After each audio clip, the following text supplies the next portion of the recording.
Bueno, en esta clase de funciones cerebrales superiores vamos a revisar algunos conceptos básicos de este tema que es tan interesante. Estamos hablando de un conjunto de habilidades que se adquieren y que están organizadas en ciertos sistemas funcionales que tienen correlación, unas veces más, otras veces menos, dependiendo del tipo de función, con ciertas áreas corticales. La verdad que es un tema muy interesante porque finalmente las actividades cerebrales superiores definen al Homo sapiens, requieren para su análisis y su comprensión un contexto social y cultural. Y estamos hablando de una medición que no es una foto, sino que es más bien como una película, porque lo ideal es que uno pueda ir viendo en distintas situaciones y en el tiempo cómo se manifiestan estas funciones cerebrales superiores en los distintos pacientes. Y lo otro que es bastante relevante es que hay varias formas como de explicar las funciones cerebrales superiores y hay un paradigma que habla de la localización, o sea, cierta zona cortical hace cierta función y otra forma de representación que son más bien funciones difusas o de redes neuronales. Por ejemplo, el lenguaje es muy específico, área dominante en tal lugar. En cambio, la memoria se distribuye más en forma bilateral, no es tan de un hemisferio versus otro. Pero bueno, la verdad es que cada función cortical tiene cierta predominancia, o sea, hay cierta localización, pero también es cierto de que el cerebro actúa como en todo y que hay redes neuronales que explican también la función cortical. Como ven acá, si uno mapea la corteza, uno puede establecer en forma clínica cómo se activa la corteza y esto es muy relevante. Cada una de las funciones que hay acá tienen cierta representación en la corteza y si yo soy capaz de entender y de saber cuáles son las pruebas clínicas que puedo ocupar, puedo saber qué zona del cerebro está funcionando bien o no. Y esto es súper relevante porque no necesitamos un resonador, no necesitamos ninguna imagen avanzada, sino que más bien tener la capacidad de llevar a cabo un buen examen clínico. Lo que sí hay que tener claro es que lo ideal es que el paciente esté en vigilia, que esté despierto, que sea cooperador. No dificulta mucho, no debería realizarse si está con un cuadro confusional agudo. Y obviamente un paciente en coma no puede explorar las funciones cerebrales superiores. Es muy importante conocer la edad del paciente, en qué etapa vital está, su nivel educacional, si viene solo, viene acompañado, si ese acompañante es parte de su familia, cuánto lo conoce, si trabaja o no trabaja, qué tipo de trabajo tiene, su nacionalidad básicamente por el lenguaje, que es muy relevante, enfermedades crónicas, porque las encefalopatías pueden alterar, por supuesto, las funciones cerebrales superiores, y la dominancia manual.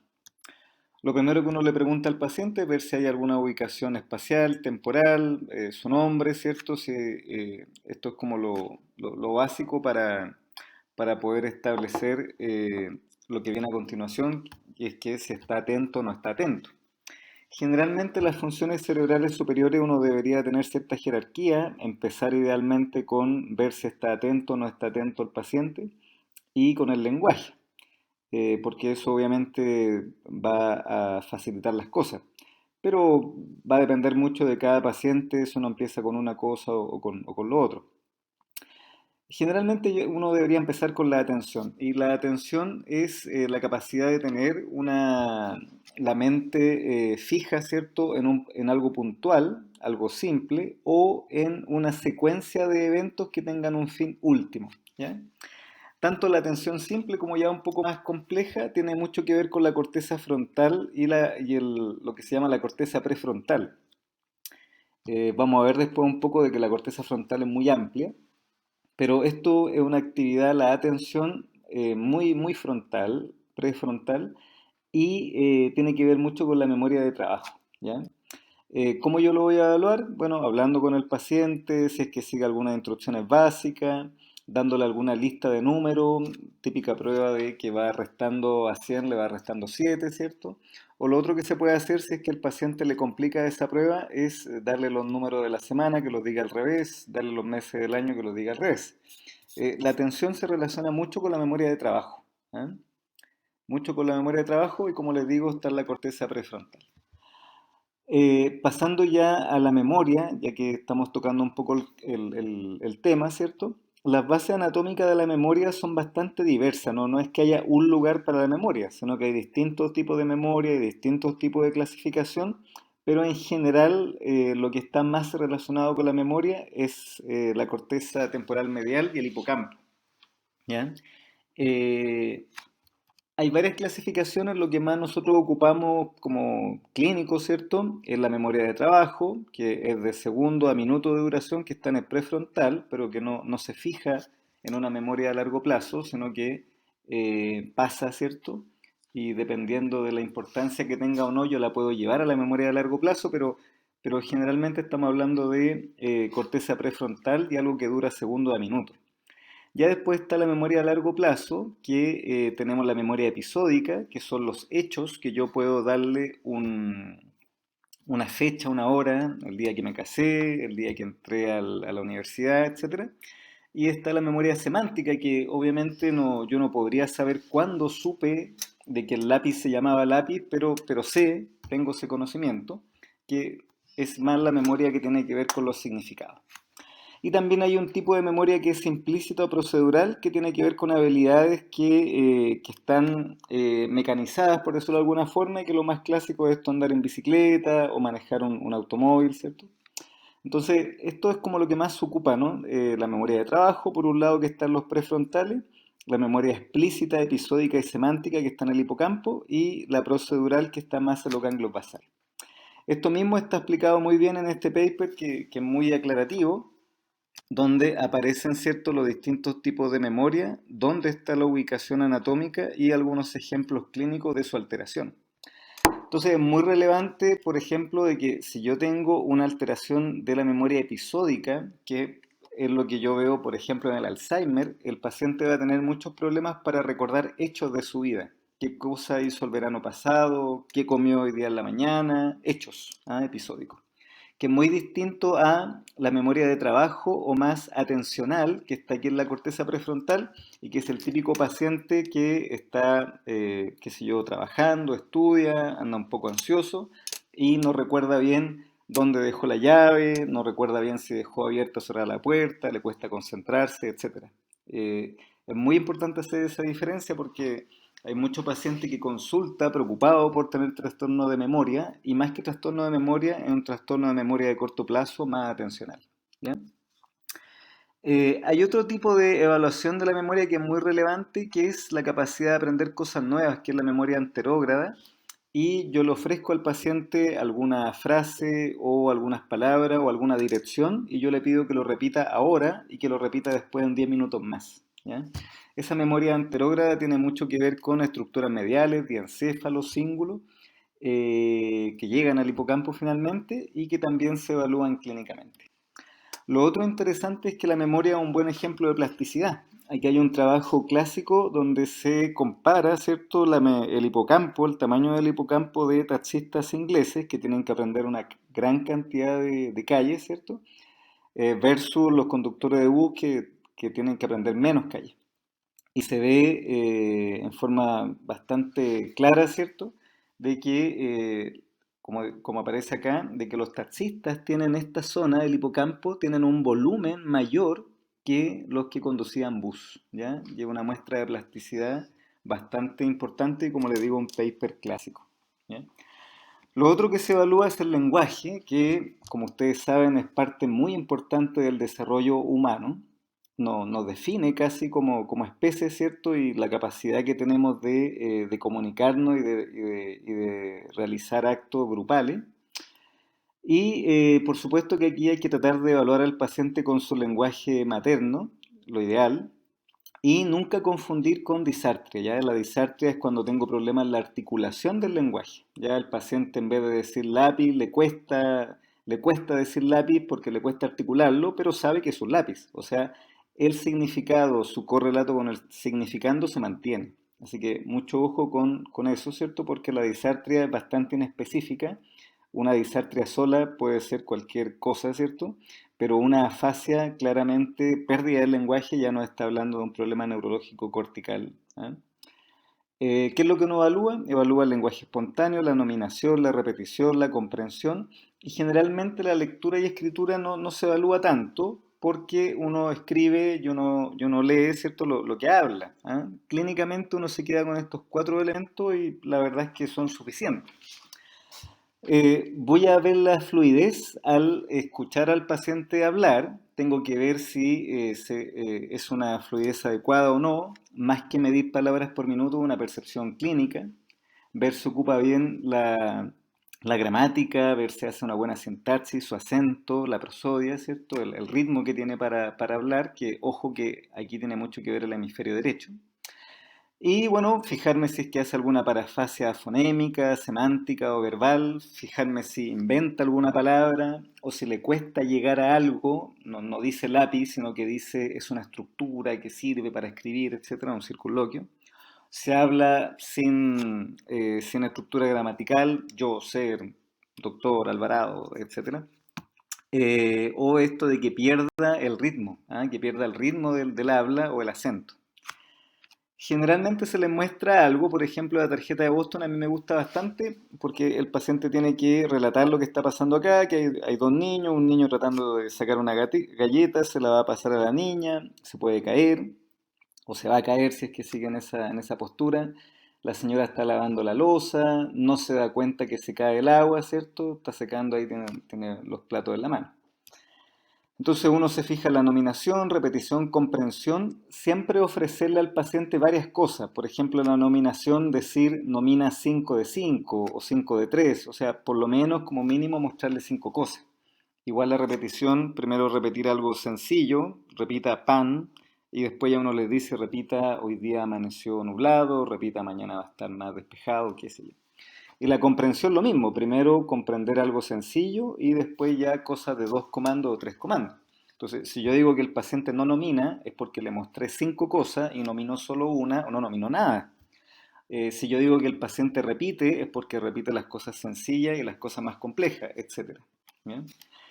Generalmente cuando yo hablo de lenguaje, estoy hablando aquí del Valle Silviano, que es lo clásico, y aquí está el área de Broca, el área de Wernicke, y hay un fascículo arcuato que comunica esto, ¿no? Generalmente la mayoría de las fascias que yo veo en agudo, en cerebrovascular, por ejemplo, están circunscritos en esta zona. Cuando yo hablo de alguna fascia transcortical, generalmente se ve en contexto de patología neurodegenerativa, y ahí tenemos las fascias progresivas no fluentes, la fascia logopénica, etc. Entonces, ¿qué es lo que podemos decir? De que en general cuando son afasias anteriores, más cerca de Broca, está más cerca la del homúnculo motor. Por lo tanto, el paciente puede tener cierto grado de disartria concomitante, alguna apraxia del habla y el paciente tiene alguna apariencia facial o braquial. Distinto a una lesión más hacia Wernicke, donde el paciente tiene una cuadrantopsia porque se comprometen las radiaciones ópticas, ¿no? Y la parte motora está indemne. Lo otro que tienen los pacientes con Wernicke, como hay cierto compromiso parietal, es anosognosia. No tienen buena percepción de su déficit, a diferencia del paciente con Broca que tiene poca afluencia y nota bastante de que tiene problemas. Se deprimen, se exasperan con la situación. Aquí está el cuadro que es el clásico con las distintas fascias. ¿Qué es lo importante? De que lo que más no importa clínicamente es ver si el paciente tiene una preponderancia más hacia anterior o posterior. Anterior entendiendo como Broca y posterior como Wernicke. En la medida en que el paciente tiene más compromiso y es una fase más de Broca, más anterior, el pronóstico o la rehabilitación se hace un poco más fácil porque el paciente comprende las órdenes. A diferencia de un paciente con afasia global o de Wernicke, donde hay alteraciones que tienen que ver más con pérdida de instrucción y por supuesto cuesta más la rehabilitación. Un concepto importante es que hay pacientes que se ha visto, al tener más de un lenguaje, baja su nivel de riesgo de demencia. Acá hay un paper bastante clásico donde se ve que los pacientes que tienen un segundo lenguaje activan más áreas corticales. Y eso ha llevado en los últimos años, ¿cierto?, a darse cuenta de que al tener más de un lenguaje hay más redes neuronales, hay más grosor de sinapsis, y es lo que yo les comentaba al comienzo, de que lo clásico, es decir, el lenguaje está en el valle silviano, pero se ha visto de que hay otras áreas que se activan también, incluso el hemisferio derecho, que tiene que ver mucho con el acento y la prosodia, y cuando yo tengo un segundo lenguaje, esto es mucho mayor. Y hoy en día podemos ver, hay mucha información al respecto de que al tener un lenguaje extra, tenemos mayor cantidad de sinapsis, mayor cantidad de redes neuronales, y eso hace que tengamos mejor reserva cognitiva. ¿Ok? Bueno, la otra función son las praxias. Las praxias son la capacidad de realizar actos complejos, ¿cierto? Y hay distintos tipos de praxias. Está la constructiva, está la praxia del vestir, que es lo importante que están en general en la corteza parietal. En general están en la corteza parietal dominante, izquierda, en la mayoría de los seres humanos, salvo la praxia del vestir, que esa está en forma más predominante en el lado derecho. Acá tenemos una figura, la figura del rey, que el paciente debe copiar y que obviamente si no lo puede hacer denota un problema parietal. Esta figura es un poco larga de hacer en la práctica clínica y nosotros proponemos hacer la copia de la casa o una flor, algo más sencillo, y que obviamente si el paciente lo logra hacer, no habla de cierta indemnidad. Si no puede hacer la copia de la casa, por supuesto que nos tiene que llamar la atención. El otro test que se ocupa bastante es el test del reloj, y hay que tener igual ojo, hay distintas puntuaciones para este test. También se puede ver como alterado por negligencias. Por ejemplo, aquí en este caso el paciente tiene una negligencia y todo lo anotó a un lado nomás, ya que es distinto a esta otra alteración de acá del lado, donde se ve que el paciente pierde la capacidad constructiva. ¿Ya? Bueno, la praxis ideatoria es cuando yo le propongo al paciente alguna simulación de algún acto complejo, que es distinto a la praxis ideomotora, donde es solamente un gesto, lavarse los dientes, tocar un instrumento, saludo militar, qué sé yo. La praxis del vestir tiene esta particularidad de que está en el lado parietal derecho más que nada, y fíjense que la práctica clínica se ve bastante en pacientes con Alzheimer, ¿eh? De que el paciente no es que no pueda vestirse por algún problema físico, por decirlo de alguna forma, artrosis del hombro. No se puede colocar la chaqueta porque no sabe cómo hacerlo, perdió esa capacidad, se la coloca mal. Se coloca los calzoncillos sobre los pantalones, las calcetas se las coloca sobre los zapatos, etcétera. La apraxia oral se ve bastante cuando hay lesiones cerca de Broca, se puede asociar a fascia de Broca, bueno, aparte de otras situaciones más. Y lo otro que es importante saber que uno puede hacer estas pruebas que son como hacer objetos, hacer imágenes en espejo y que nos permiten ver cómo está la praxia de izquierda y derecha, porque se puede hacer con ambas manos. La otra función parietal es la gnosia, que es la capacidad de reconocimiento, que puede ser táctil, visual, auditiva, y la pérdida de eso es la agnosia. También está en el lóbulo, en corteza parietal, y está la agnosia auditiva, pacientes que escuchan pero ya no son capaces de identificar la secuencia musical, agnosias táctiles que son capaces de tocar algo pero no identificarlo, lo pueden describir incluso, agnosia visual que también pueden describir algo pero no reconocerlo. Y esto de acá es bastante también interesante porque es bien específico. La prosopagnosia es la capacidad, o sea, el hecho de poder identificar rostro. Si yo pierdo eso es muy marcador de que hay alguna patología importante. En el Alzheimer, por ejemplo, los pacientes característicamente tienen esta incapacidad de reconocer rostro, ¿ya? Así que clínicamente es bien relevante. Lo otro que uno ve en pacientes con lesiones parietales es que se ponen anosognósicos, como que no reconocen el déficit que tienen, incluso tienen anosodiaforia, como que no le importara.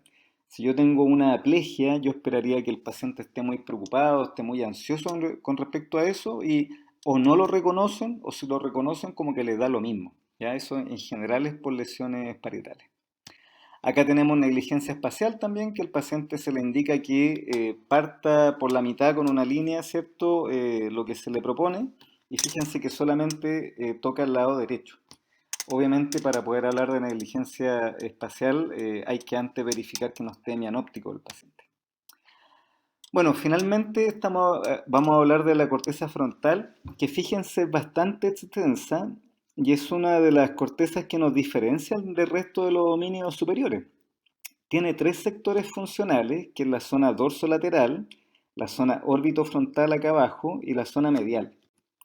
La zona dorsolateral es la que tiene que ver con la programación, con las funciones ejecutivas, aquí reside la memoria de trabajo y tiene que ver con cómo yo programo y cómo yo voy organizando mi diario vivir, ya tanto las cosas simples como complejas. Y fíjense que cuando hay problemas de este nivel es muy discapacitante a nivel laboral, por ejemplo. Cuando yo hablo de un paciente con liberación frontal que pierde su adecuación al ambiente, que dice palabras obscenas, etcétera, eso generalmente tiene que ver con la zona orbitofrontal, donde el paciente se puede desinhibir, falta de regulación y no hay una respuesta adecuada a los estímulos ambientales. La zona medial tiene que ver con la energía vital, con la propositividad que tienen las personas, y cuando hay alteraciones mediales, especialmente bilaterales, el paciente puede ponerse mutista, apático, abúlico e incluso se puede confundir con un cuadro depresivo. De hecho, hemos tenido casos, ¿cierto?, de pacientes con supuesta depresión que no han respondido bien a los tratamientos habituales y finalmente eran lesiones tumorales, mediales o infarto de la arteria cerebral anterior bilaterales, por ejemplo. ¿Qué es lo que se utiliza para las funciones ejecutivas? Bueno, se puede ver la afluencia verbal, serie inversa. Aquí en la afluencia verbal uno le dice al paciente que en un minuto, por ejemplo, diga todas las palabras que se le ocurran con la letra P. Después uno le puede dar alguna otra instrucción, solamente nombre de persona, etc. Está la secuencia de Luria, que es una secuencia de palma, puño y poner de canto la mano en forma lateral, que es una secuencia no intuitiva y que los pacientes pueden tener problemas. También están las pruebas de Go No Go, donde uno le dice al paciente hagamos una acción, los dos tocar una vez, por ejemplo, la mesa, después dos veces, y después darle la contraorden. Cuando yo toque una vez, tú tocas dos y viceversa.